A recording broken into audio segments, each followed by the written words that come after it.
Hi guys, welcome to my page Patricia E-TV, also known as Patricia E. Jackson. I'm just wanting to relay some information that has been going on in the news as it relates to Ida, the hurricane in Louisiana. For those that have family members that live in Louisiana, I sympathize with you guys and I pray for your family, for their well-being.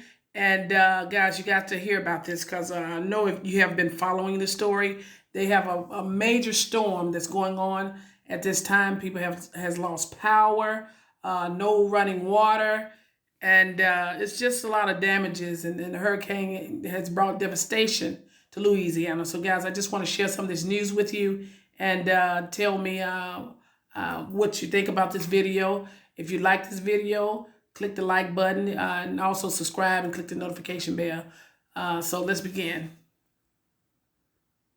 Search and rescue operation underway tonight after Hurricane Ida slammed into Louisiana, into New Orleans, one of the most powerful hurricanes ever to hit.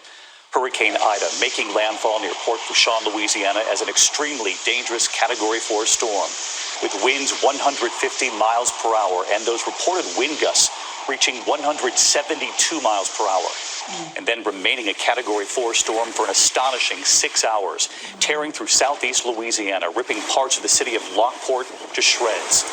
In New Orleans, the new levees after Katrina did hold. That was reassuring, but the city's reinforced power grid did not.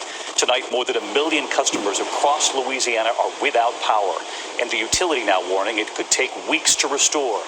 No way to charge phones. For many, no way to call for help. Hospitals filled with COVID patients had no choice but to shelter in place. So, guys, when a situation is like that, when you head faced on with travesty like that, it's hectic. Phone lines are down, no running water, wind is blowing, damages to your property, water is everywhere. You can't even communicate because your phone lines are down. It's just real ugly. The roof torn off, Oxnard Health System transferring about 165 patients after some of their buildings suffered damage. Tonight, the images of the Coast Guard, the helicopters taking off as soon as they could to try to assess the damage, out searching for people who stayed in their homes. Reports some trapped in their attics for many hours, some waving to the Coast Guard above. Tonight, we know of at least 2 deaths. The governor saying tonight that we should be prepared for that number to rise. This storm is still moving across the south and then right up into the northeast. There are real concerns going into tonight and, of course, the days ahead. Ginger Z standing by to time it all out. But first, what's been left behind by this devastating hurricane? ABC's chief national correspondent, Matt Gutman, leading us off tonight. Well, my prayers are with the families that are going through this and experiencing this. So everybody, let's continue to pray for those that are there in Louisiana and for the families, please. Houma, Louisiana. Hurricane Ida slamming Louisiana as a monstrous Category 4 with reported wind gusts topping 170 miles per hour. And tonight, the scope of the destruction becoming easier to see, but harder to bear. Entire communities almost wiped off the map. More than 1 million customers now without power. The outages could last for weeks, and officials fear the death toll will rise. There's somebody in there, I think. The massive search and rescue operation ramping up since the storm hit. This woman pulled out of her flooded car. We traveled to hard-hit La Place, just west of New Orleans. Rescuers in boats and helicopters desperately trying to reach those trapped in flooded homes. Where the town had been, now a lake, accessible only by boat and by aircraft.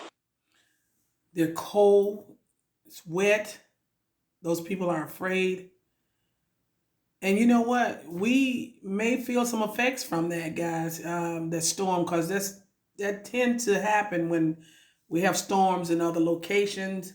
We start to feel the effects of that. So we've been getting rain here where I'm located at. So scenes defying the imagination. The hurricane toppling semi-trucks, submerging cars. Helicopters swooping down, landing on Interstate 10 to scoop up the most vulnerable, including that woman in the wheelchair. You know? As we arrived, we saw the storm's refugees walking off that exit ramp, carrying what was most dear. Some of them trying to hitch rides from strangers. All of them hoping to get to safety. Michael from the Cajun Navy offered to take us in. This entire town is submerged. We're driving on the main street. And there we saw a flotilla of small boats on the water, carrying out the stranded and the exhausted. And it was on dry land that we met these two. You guys didn't expect it to be this bad, did We you? didn't expect it to be this bad, and we stayed because we were in a 2-story home, and we thought we would have been safe. The rain just kept coming. It wouldn't stop coming. The rain wouldn't stop. We pushed further into Laplace, seeing entire neighborhoods submerged. I am so sorry you guys have to experience that. I can only imagine. It's having to experience that, and they already stated that some people have lost their lives, and it's cold, it's wet, people probably hungry, the property damage. The stranded flagging down anyone with a boat. Look where the line at. That's where the water was at. Jackie and Denise Cooper's mother, Lucille, is disabled, and they asked me to help get her down the stairs.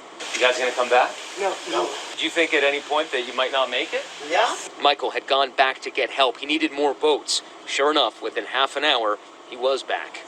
We then drove to the hard-hit city of Houma. On the way, so much destruction. That pair of helicopters flying low, looking for survivors. Ida tearing across Grand Isle like a buzzsaw. New images tonight showing the barrier island underwater. Officials tonight still haven't been able to reach many of the dozens of people who stayed behind there in defiance of mandatory evacuation orders. Just over 30 miles from there, the Coast Guard surveying the damage near Galliano for the first time. Homes shredded, roads flooded.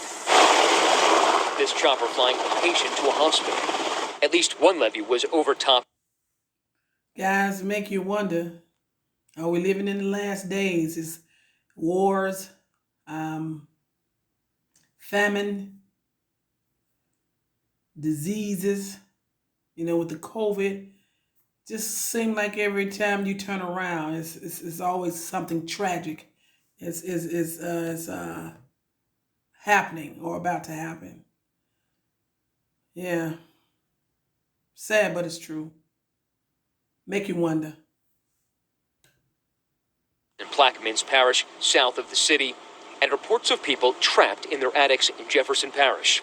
This is an area that, if you want to think of it like swampland, there's alligators out there.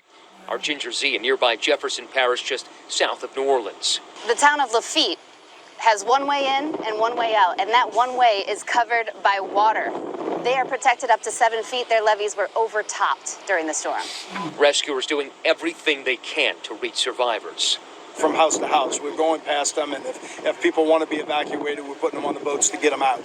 President Biden declaring a major disaster in Louisiana, promising a vast federal response. That's our job. If we work together, we're going to stand with you and the people of the Gulf as long as it takes for you to recover. And tonight, the concern in the hours ahead is the people still stuck in their homes without 911 and without power. Many now turning to...